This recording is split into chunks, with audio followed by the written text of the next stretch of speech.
Muy buenas. Hoy es un día muy especial. Tenemos que estudiar uno de los temas más interesantes de los últimos días. Es un tema debatido, estudiado, motivado, amado y odiado por otros, que es la teología de la ordenación. La pregunta es, ¿en la iglesia adventista debe ser incluyente o excluyente?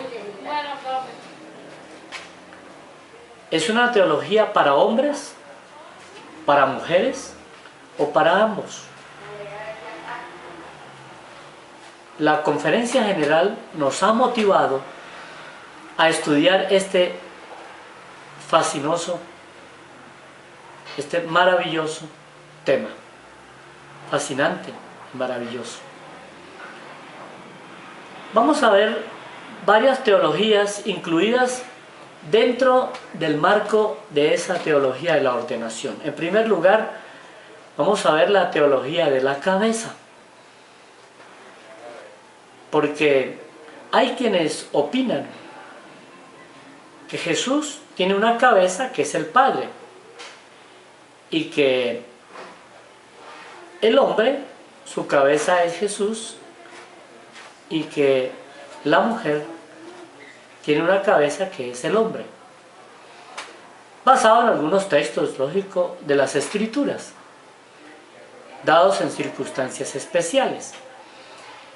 Pero quiero invitarlos en la teología de la cabeza a ir a Colosenses capítulo 1, versículo 18.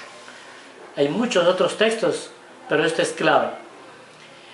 La palabra de Dios dice, hablando de Jesucristo, Él es la cabeza del cuerpo que es su iglesia. En otras palabras, el pensamiento central es que Cristo es la cabeza de la iglesia y del cuerpo de creyentes, sean hombres o mujeres. Ningún hombre o mujer puede constituirse en cabeza de la iglesia, ni mundial, ni a nivel de división, unión, asociación o iglesia local. Podemos resumir en la siguiente frase: la deidad, nuestro Padre, el Hijo y el Espíritu Santo, son la cabeza de la iglesia, que está constituida por todos los fieles hijos de Dios. Hay otra teología interesante que nos ayuda a comprender la teología de la ordenación, que es la de los roles. Algunos piensan, enseñan y predican que Dios es el creador de los roles, de las desigualdades, de los niveles de poder, que Dios creó las jerarquías.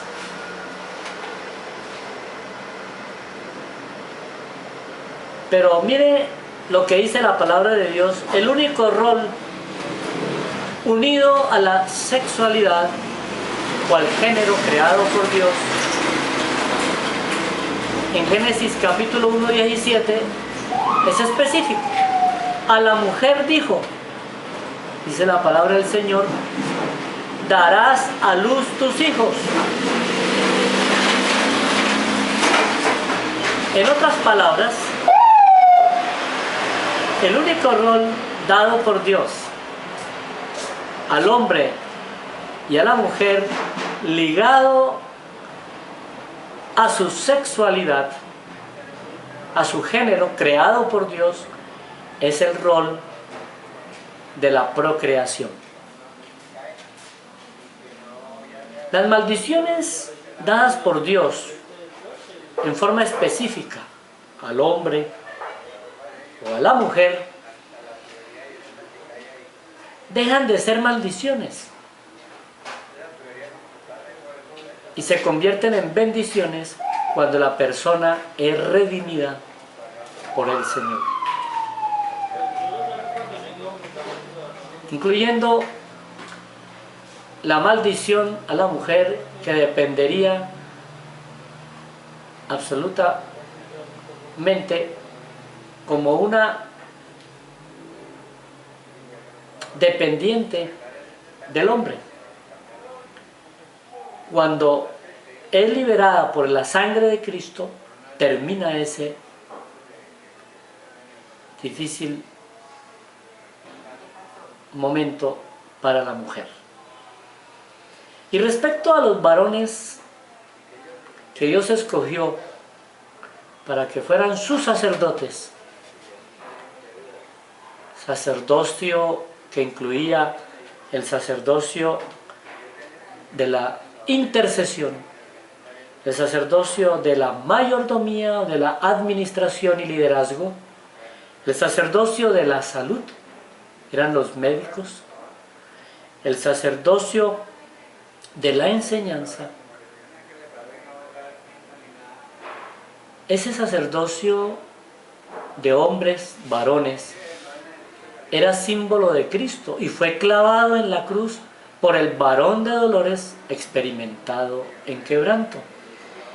En resumen, podemos decir respecto a los roles que fuera de las funciones sexuales no hay roles específicos en las Sagradas Escrituras en este momento, después de Jesús morir en la cruz, ni para hombres ni para mujeres. En este momento no hay jerarquías. En Cristo Jesús, esa raza humana que se convirtió en un caos por el pecado y por el enemigo de las almas, logrando estratificarlas en jerarquías, con Cristo Jesús queda liberada. En Lucas capítulo 22, versículo 27, Jesús expresó en forma clara su posición divina, su teología de la discriminación de los niveles o las jerarquías. Él dijo, porque ¿cuál es mayor, el que se sienta a la mesa o el que sirve? No es el que se sienta a la mesa, mas yo, Jesús, estoy entre vosotros como el que sirve. Es decir, la teología de las jerarquías es completamente absurda. Se rompe en el amor de Jesús. Para Dios no hay jerarquías, ni rangos, ni categorías, ni niveles, ni castas.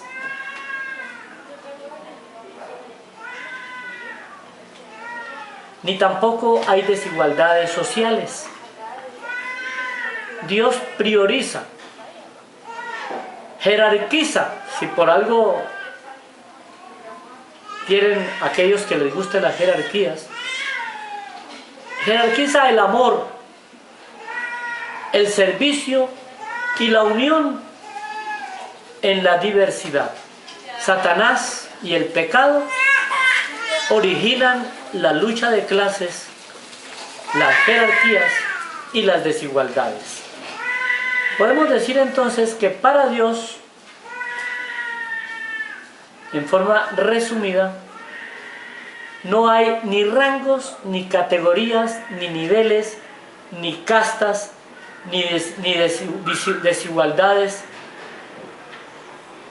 nada que se parezca a los deseos del enemigo de poner en disensión y en humillación a unos y otros seres humanos. Entonces, ¿qué es lo que existe? Lo que existe realmente es la teología de las funciones, tareas, asignaciones. Y el resumen de las funciones que Dios dejó a su pueblo, a su iglesia, a los hombres y a las mujeres, está en San Marcos capítulo 16, 15 al 18. El resumen dice así: y Jesús les dijo: id por todo el mundo y predicad. Predicad el Evangelio a toda criatura y sanarán. Es decir, el gran sacerdocio de la predicación, de la enseñanza, de la educación, y el gran sacerdocio de la sanación, del servicio, del amor, son las funciones fundamentales que debe cumplir cada uno de los hijos de Dios.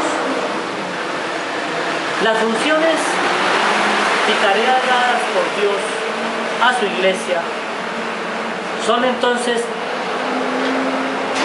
según su voluntad, sin discriminación de género, raza o posición social. No hay mayor privilegio que obedecer al Señor, que es la verdadera teología de las funciones.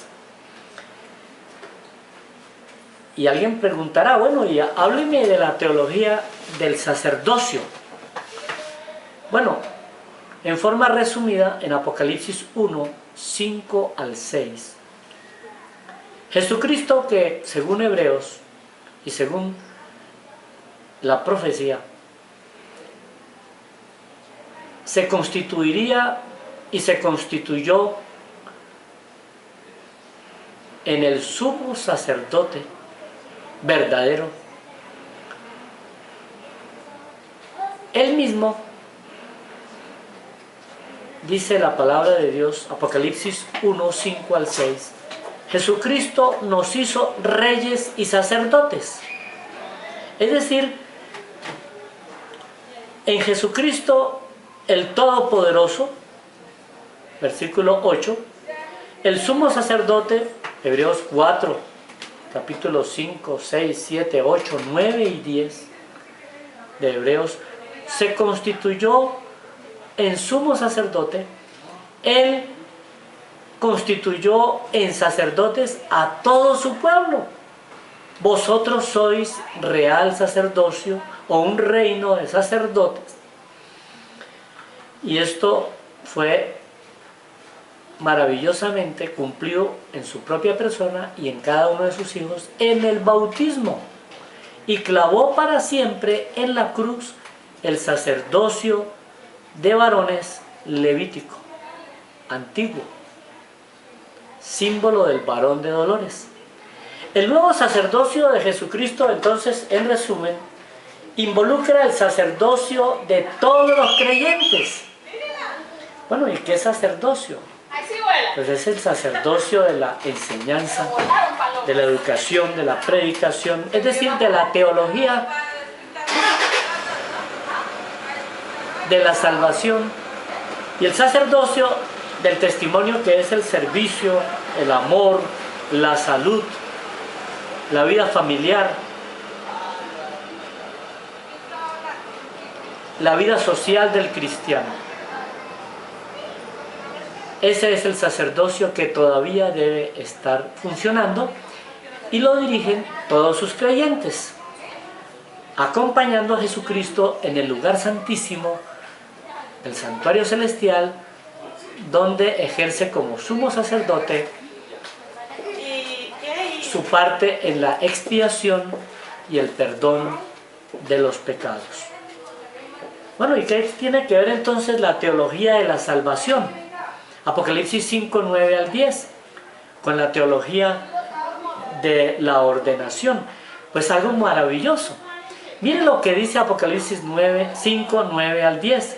Digno eres, dicen los redimidos, porque tú fuiste inmolado, hablando de Jesús, Él es el único digno de recibir honra, gloria y poder para siempre, porque tú fuiste inmolado y con su sangre nos has redimido para Dios de todo linaje y lengua y pueblo y nación.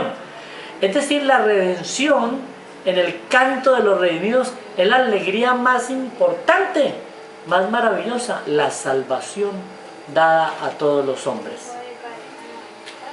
Pero también la segunda parte del canto no deja de ser menos importante.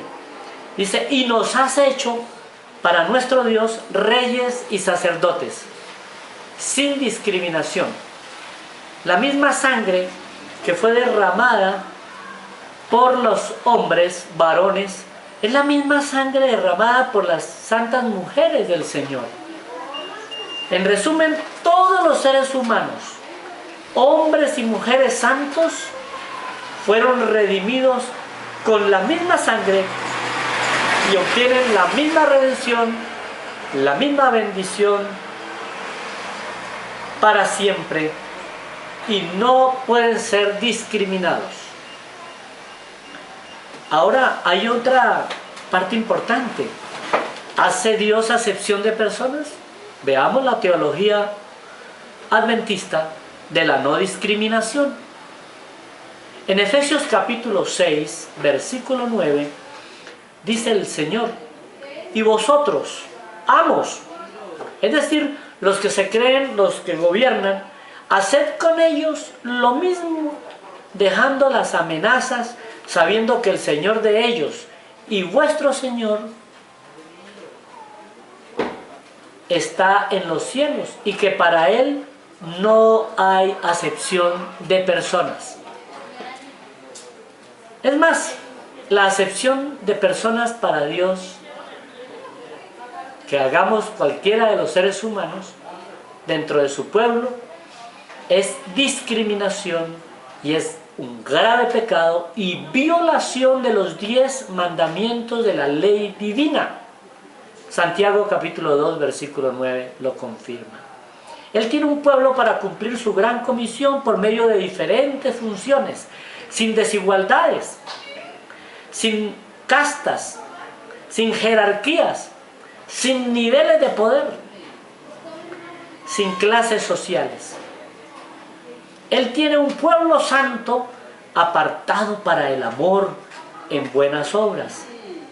La teología de la no discriminación es la de un Dios y una iglesia que no hace acepción de personas entre los santos. Ahora, algo que ver con la teología del equilibrio. Debe haber equilibrio en su iglesia. En Mateo capítulo 9, versículo 35 dice, recorría Jesús todas las ciudades y aldeas, enseñando en las sinagogas de ellos y predicando el evangelio del reino.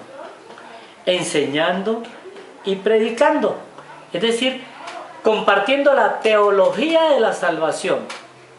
Pero también hacía algo para equilibrar las cosas. Eso lo hacían también en parte los sacerdotes de ese entonces y muchos predicadores, evangelistas y bautizadores, cosechadores de nuestro tiempo. Pero es que Jesús hizo algo diferente. También equilibró la balanza con la segunda parte de este versículo, Mateo 9:35. Dice, y sanando toda enfermedad y toda dolencia en el pueblo. Es decir, equilibró la predicación con la sanación física, mental, social, familiar. Y hoy día, en la iglesia adventista del séptimo día, que amamos, que es el pueblo remanente de Dios, ¿será necesario ese equilibrio? No se está predicando, enseñando, cantando, orando, haciendo congregaciones, haciendo congresos, reuniones, bla, bla, bla, bla, bla, muchos libros, mucha teología y poco servicio. No hay plata para la salud, los sanatorios, hospitales están en quiebra, no hay plata para ellos, no hay fuerza. Poco se usa acompañar el evangelismo con la salud, poco se utiliza sanar a las personas, poco se interesa esta iglesia en la familia, hermanos. Poco se interesa en la educación. Nuestros colegios andan en crisis, nuestras universidades andan en crisis. ¿Y quiénes son las personas que deberían estar allí en las juntas promoviendo esto? Pues las santas mujeres del Señor, porque es la mamá la que se preocupa por la educación, la salud, el bienestar del niño. Y eso necesitamos en la iglesia también, lograr el equilibrio. Esa es la teología del equilibrio, hermanos. Que no despreciemos la misericordia al lado de los sacrificios hechos, entre comillas, como los sacrificios de los sacerdotes antiguos, ejemplificados hoy día en la liturgia y la forma, la teología, la teoría de la religión. En resumen, debe existir equilibrio en el pueblo de Dios entre la predicación y la sanación, y las mujeres pueden hacer el cambio en las juntas administrativas. Pero hay otra teología interesante, la teología de la equidad. Hay que ser equitativo, hay que aplicar la famosa política administrativa que se dice tiene esta iglesia, que se llama democracia representativa. En 1 Corintios capítulo 11, versículo 11, muestra en forma puntual que necesitamos volver a la teología de la equidad en la iglesia. Porque dice la palabra del Señor, 1 Corintios 11, 11, está fácil aprenderlo, pero en el Señor ni el varón es sin la mujer, ni la mujer sin el varón. Esas juntas, a nivel de asociación, unión, conferencia general, división, esos comités, esas comisiones de estudio y de trabajo, que son llenas de varones y donde no incluyen a las santas mujeres del Señor, son inequitativas. Son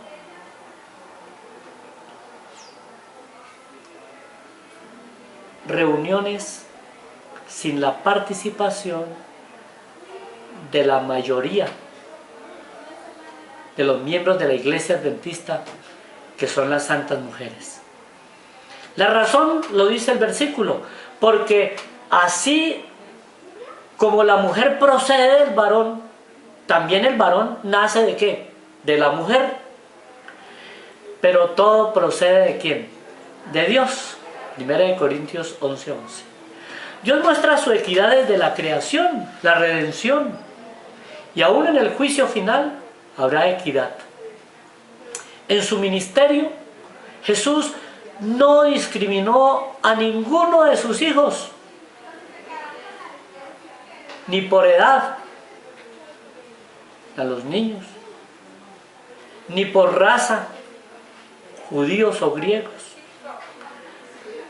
ni por el género creado por él, varón o hembra, ni por nada. El Espíritu Santo no discriminó tampoco a los santos en el Pentecostés. El Espíritu Santo no pidió que las mujeres salieran del aposento alto para poder darle el poder especial para terminar la obra de Dios. No, Él las incluyó.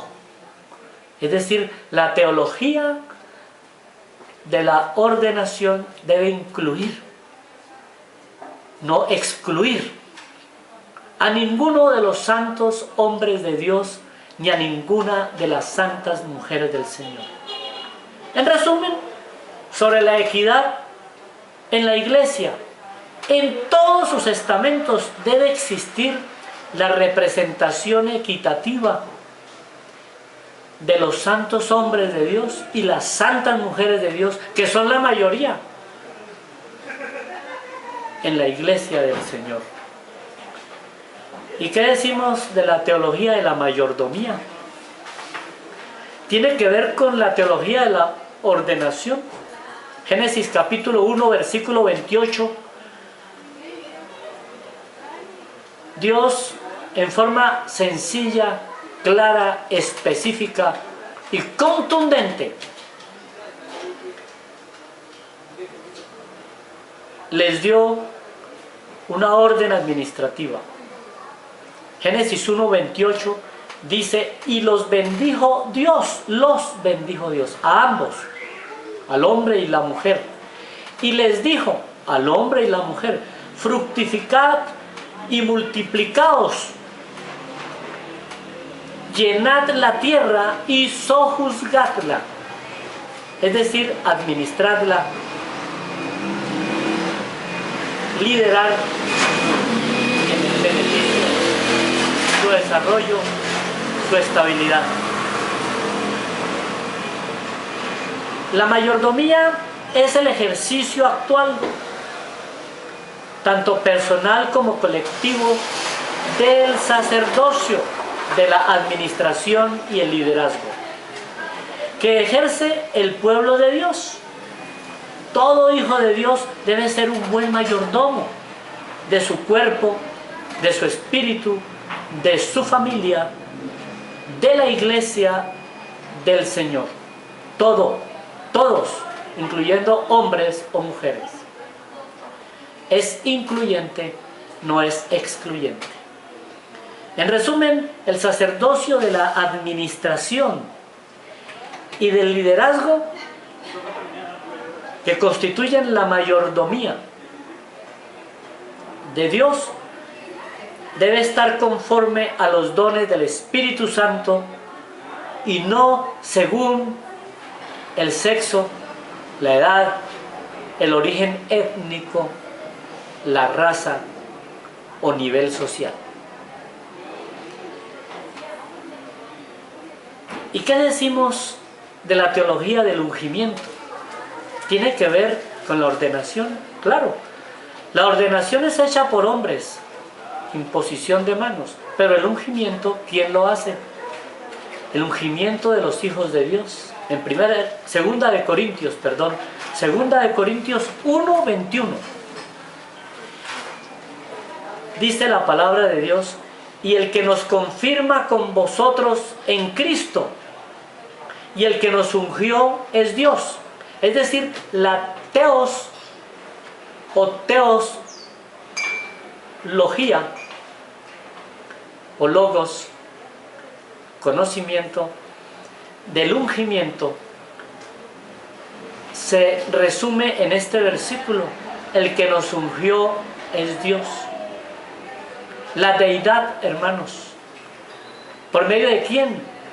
El que ungió a Jesucristo en el río Jordán en el bautismo, ¿quién fue? El Espíritu Santo. El ungimiento para el sacerdocio de todos los creyentes, como fue realizado para el sacerdocio de Jesucristo, es realizado entonces por el Espíritu Santo en el nuevo nacimiento, demostrado en el bautismo, y nos capacita para ejercer los dones que Él otorga a sus hijos según sea